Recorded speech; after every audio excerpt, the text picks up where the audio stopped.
Hi everyone, it's Lindy on here from Pink Whisper Designs. Today we're going to be making this fun mixed media tag card, and we're going to be using lots of different products today, and we're also going to be using a brand new stamp set from Art Impressions. So let's get started. We're going to grab that tag die from the tag stitch die set. These are from Art Impressions, and then we'll be grabbing that little reinforcer a little bit later on as well. So for paper, I'm using the Strathmore Bristol Smooth 100-pound cardstock, and I've cut this at 3.5 by 11 inches, and I'm going to score this at 5.5. I'll just go ahead and press out that fold, and then I'm going back to this tag die, and I'm going to keep my card folded, and I'm going to place this so that the card is right beneath that hole. So I'm just kind of pushing that tag die up just above that hole that will get die cut. We're going to use that a little bit later, but for right now we just want to create the base of the card. So I'll tape that down with some purple tape, and then I can go ahead and run that through the die cutting machine. Now you do need to run this through a couple of times because it is that 100-pound cardstock. So you can run it through 3 or 4 times, whatever you need to do here to make sure it cuts all the way through. And so again, this will create the base for our card. And then we'll go ahead and die cut this one more time. And that'll be for the front of the card. So I'm running these through my Spellbinders Platinum 6 die cutting machine. And so now that we have these pieces, you can see that that will sit right on the front of the card there. So it will look like a completed tag when you're looking at it from the front. So let's take this tag and some Wild Honey Distress Oxide ink, and I'm just going to apply that ink color all over the front of this. So I'm just going to apply a nice even coating of this, and I'm using my foam applicator tool to apply that ink. Now, because it is so wet, I'm going to quickly heat set that with my heat tool. So once that's dry, let's grab this Dina Wakley Media Stencil, and this is called Marks. And we're going to be using one section of this. I thought this little section, we could turn this into kind of a leopard print. So I didn't have a stencil that was a leopard print, so I thought I would use this one, and we're going to make it look like that. So I'm going to use the Gathered Twigs Distress Oxide ink and a little foam dauber here. And we're just going to fill that in with the Gathered Twigs all the way around. Then we'll be adding some more color to this here. So I'm going to, again, fill in all of these little areas, and we'll have to repeat this stencil. So I'm just going to tape off that area there so I don't get any ink on there yet. We will move the stencil here shortly, and we'll do that other side. So again, kind of look through your stencils and see what you have. See if you can make something work. Now I'll grab the black Soot Distress Oxide ink, and I'm going to use a little tiny dauber here. These are little dual tip foam blending tools, and these are from Ranger, and you get 4 in a pack there. And I'll go ahead and ink that up with the black soot, and then I'm just going to come in a little bit just around the edges of these little designs and apply that black ink. And that is going to give us the look of that leopard print. So again, just kind of look through what you have and try to make something work. I happen to have this stencil, and this worked out beautifully. And you can see this stencil has a lot of other really fun designs on it that could be used for lots of other mixed media projects. So again, I'm just applying that black soot ink right around the edges and leaving the centers of those with that Gathered Twigs. And now let's remove that stencil, and you can see what this looks like. This is fun to see this little reveal. So you can see that really does give us that look. We'll be adding some more ink to this tag a little bit later, so that'll also add some more interest here. So let's go ahead and stencil the remaining portion of this tag. Now I went ahead and did that off camera, but I did the exact same thing. And now you can see the completed tag. So let's go ahead and heat set this again just to make sure everything's nice and dry, because I do want to come in with some more ink. Now this time I'm going to use a blending brush, and I'm going to just apply that ink, that gathered twigs ink, just around the edges of this and just kind of blend that in just to create a little shadow around the edges. Once that's done, I'll grab that black soot ink again and go back to that sponge dauber and just add the black right around the edges. And again, this is going to frame everything. So you can see that up close.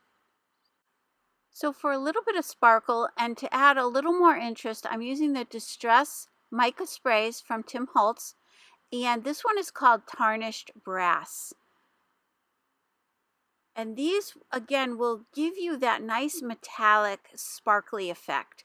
So I'm going to take that sprayer off. You could certainly just spray it directly onto your tag, but I wanted my spatters to be very tiny. So I'm using a small paintbrush, and I'm just going to spatter the entire front of this, and you can see that pretty sparkle that we get.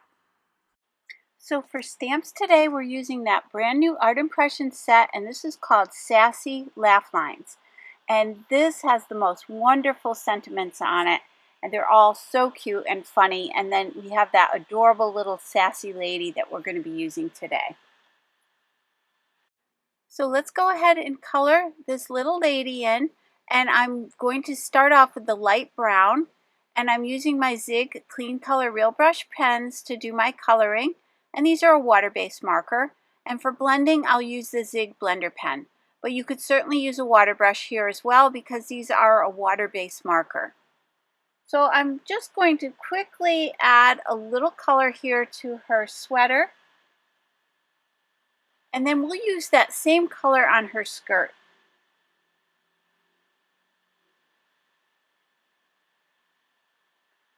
I'm going to keep the shadows kind of towards the sides of the skirt and then bring that in towards the center. And we'll add a few little shadows up underneath the jacket there as well.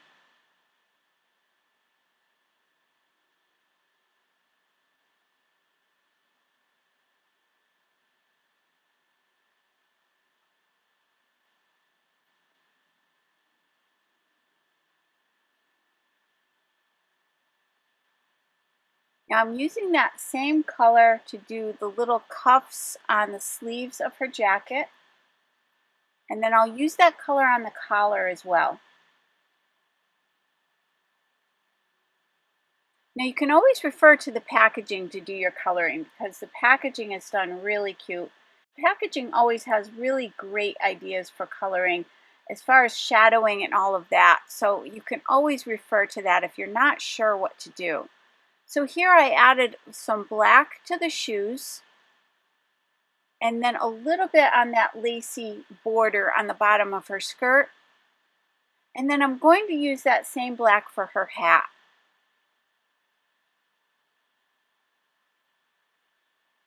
Now here I'll just add some shadows to the sides and then kind of pull that in, just to keep it the center the lightest, just to give the hat a little bit of dimension.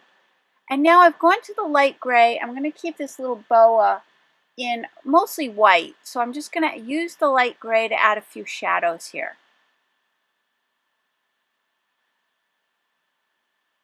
If you get too much ink, you can just scribble it onto your scrap paper and then go back and blend that out. So it's pretty forgiving if you have a little excess. Lift it up off of your cardstock and scribble it onto your scrap paper, and you can see me doing that there. And then to change colors with your blender pen, you just want to scribble it onto your scrap paper until it goes clear. And then you know you're good to change to your next color. So I'm adding a little black to the earrings here, just sort of to the sides, and then I'll kind of pull that over. And then with light pink and the flesh color, I'll do the skin. So I'll start with the light pink on the cheeks, and then we'll add that flesh color to the rest of her face.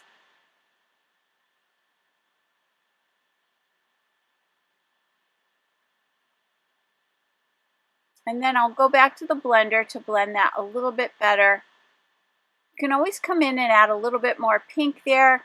If it blends out, you can always come in and add a bit more. And then I added a little bit more pink to her lips. Now I'll go to that flesh color and do her legs. Just adding a few shadows here.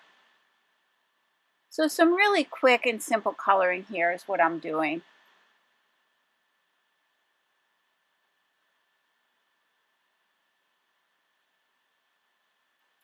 Now once that's done, I'll give you a closer look at that.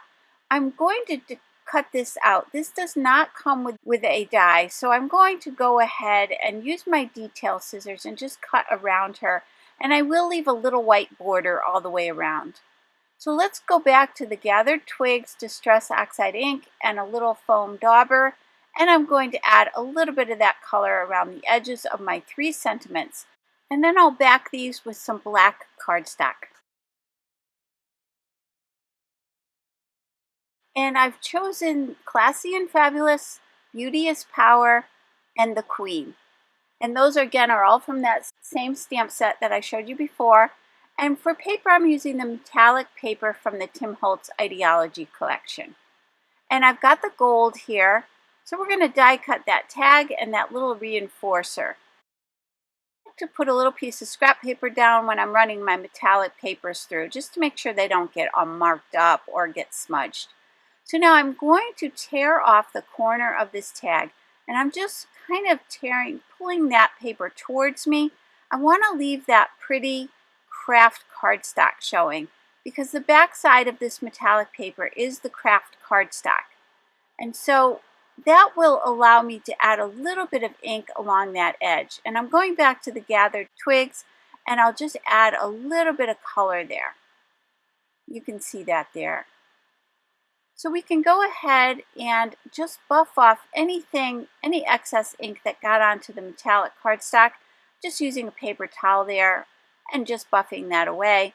And now I can go ahead and attach these 2 pieces. So I've got the little reinforcer here, just adding a little bit of my Nuvo Deluxe adhesive and gluing that down. And I'll do the same thing for this little corner.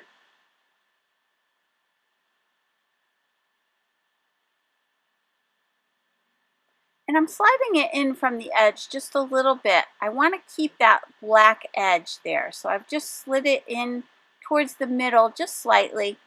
And then I'm going to just position my sentiments here, just kind of to see what I like.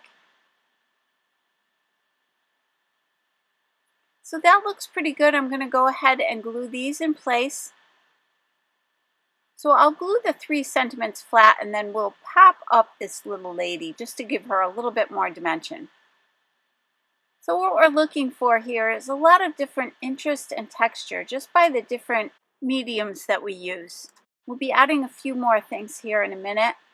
So let's go ahead and pop her up. I'm using some Scotch foam mounting tape to do that. And I'll just place some small little chunks of this all around the back just to make sure she stays up nice as she goes through the mail. So now let's go ahead and add a little bit of sparkle. I'm using my Wink of Stella glitter pen, and I'm just going to add a few little sparkles here to that little diamond ring and then the little diamond on her hat. So I did decide to cut one more of these tags, so I went ahead and die cut that. I just wanted to give the front of the card a little more substance, so I'm going to go ahead and glue these 2 together. You could certainly skip this if you wanted to. And now I wanted to add some little embellishments here, and these are the little roses. These are from the Tim Holtz Idea-ology collection, and this is actually from the Halloween collection. These are called the Heirloom Roses, and they do also come in a creamy color as well. And you can color them with your alcohol markers or your alcohol inks. And I've done videos where I color these in. And I did one where I colored them in with the alcohol pearls, and it came out absolutely gorgeous. So I tested out a few different combinations here, but I did end up going back to the black roses. I just thought they, I don't know, I just thought they just looked really pretty with this. So next we're going to use the metallic gilding polish, and this is called the Gold Treasure. This is from Creative Expressions, and you can see that foam applicator is right in the lid, and I'm just going to pick up a little tiny bit. You just want to scrape that applicator right along the edge of the jar, and I'm just going to dab on a little bit of this gold right on the high spots of these roses. Now I've done a couple of videos using these gilding polishes, and I will link to those down below. You might enjoy watching those. These polishes are just absolutely gorgeous and really fun to play with. So I went ahead and added that gold to the tops there. And for this, you can clean off that dauber when you're done, and then I like to spritz it with just a little bit of water to keep it moist. And I usually take my dauber to the sink and rinse it off, and then you can pop it right back on the top there. So I've got my Nouveau Deluxe adhesive. I'm going to go ahead and glue these 3 roses here. I've got 1 large one and 2 of the smaller ones.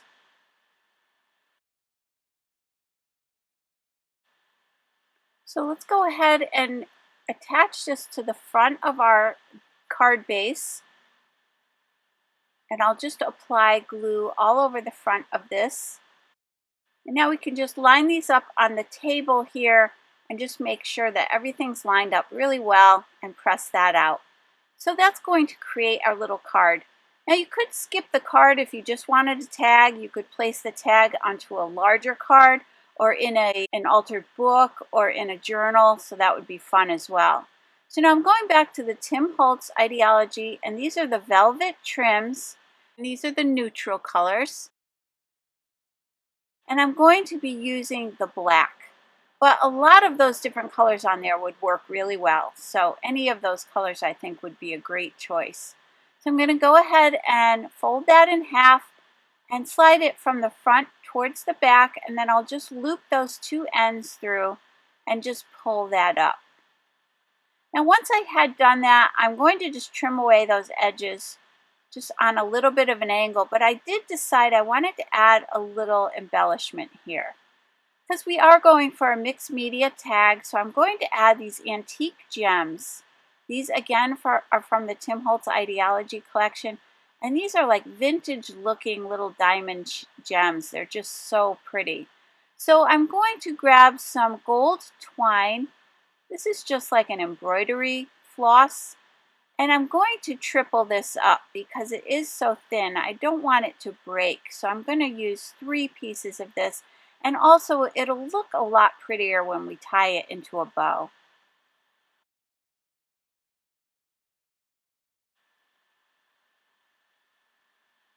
So I'm just going to feed those through that little knot that we created, and that'll just keep it a little more secure. Then I can go ahead and thread on my little charm, and then I'll go ahead and tie this. I'm just going to knot it at first, and then I'll tie a bow.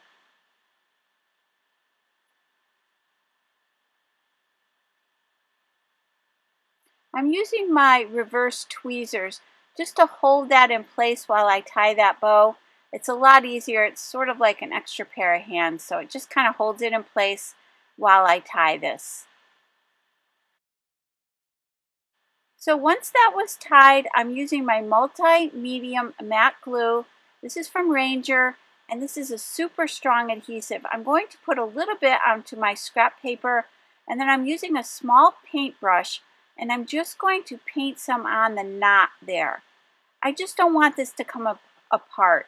That twine is kind of slippery, so I just painted a little bit of that glue there, and that'll hold it in place. You do want to make sure you rinse off that brush really well when you're done doing that though, because you don't want it to dry onto your brush.